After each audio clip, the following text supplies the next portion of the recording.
Dans ce tutoriel vidéo, nous allons parler de la mise en cascade de la stratégie réalisée avec BSC Designer Online.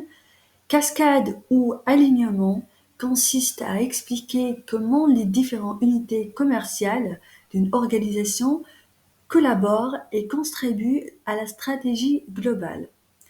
Pour cette vidéo, j'ai créé deux cartes de tableau de bord à l'aide des modèles disponibles dans BSC Designer. On a le tableau de bord du PDG qui se concentre sur la stratégie de haut niveau et le tableau de bord de la qualité qui analyse les moyens de relever les défis liés à la qualité. Techniquement, ces tableaux de bord peuvent en fait exister indépendamment, mais la manière dont ces stratégies se soutiennent mutuellement n'est pas claire. Alors, utilisons une fonction en cascade et reliant ces deux tableaux de bord. Par exemple, le tableau de bord du PDG a pour objectif d'améliorer en fait les systèmes. Alors, comment les systèmes sont-ils censés être améliorés? Une façon est en fait améliorer la qualité. Alors, reliant les tableaux de bord en fait du PDG et qualité. Alors, pour ce faire, je sélectionne l'objectif améliorer les systèmes et créer un nouvel indicateur. Ensuite, je passe à l'onglet des données et je clique sur le bouton de la source des données. Alors, la source de données dans ce cas est un tableau de bord. Je sélectionne le tableau de bord, ou bien autre indicateur. Après, l'élément que je veux utiliser comme source de données, utilisant notre qualité. Après, utilisons par exemple prévenir les problèmes critiques de qualité pour ces exemples. Voilà. Accepter. Alors, le logiciel a créé ces indicateurs pour moi. Ces icônes ici, en fait, à côté du nom de l'indicateur, m'indique que les données de ces éléments proviennent d'un autre tableau de bord. Sur le tableau de bord du PDG, ces indicateurs ont une certaine performance et je vois la valeur de l'indicateur, la ligne de base et l'objectif, mais en fait, les champs de données sont grises et ne peuvent pas être modifiés par moi directement.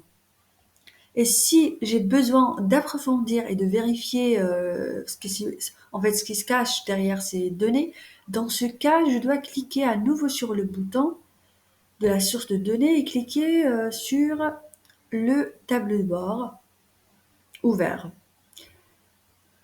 Alors, je vois ici l'objectif prévenir les problèmes critiques de qualité.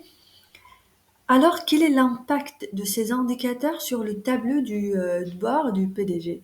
Alors, cela dépend de la façon dont nous définissons son rôle.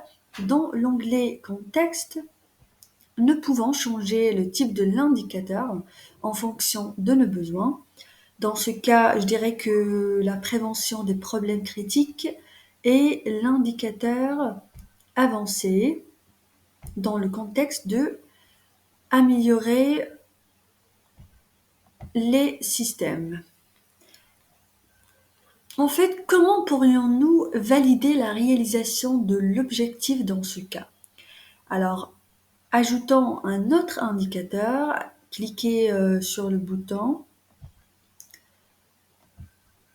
à nouveau, source de données, je clique ajouter, voilà, et sélectionner par exemple, et après je sélectionne, on peut sélectionner l'indicateur indice de complexité, par exemple, elle est là, voilà, et j'accepte.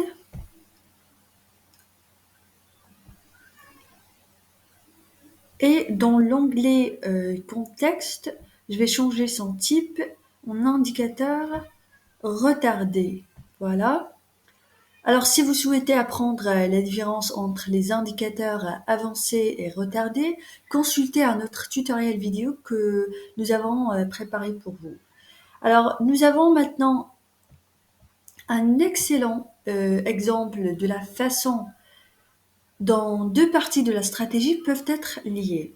Nous ne sommes pas limités par deux niveaux seulement, nous avons allé de l'avant et en ajouté d'autres. Par exemple, nous pouvons relier un tableau de bord de la qualité à une stratégie de gestion des talents, relier le tableau de bord du PDG au tableau de bord de la diversité et de l'inclusion.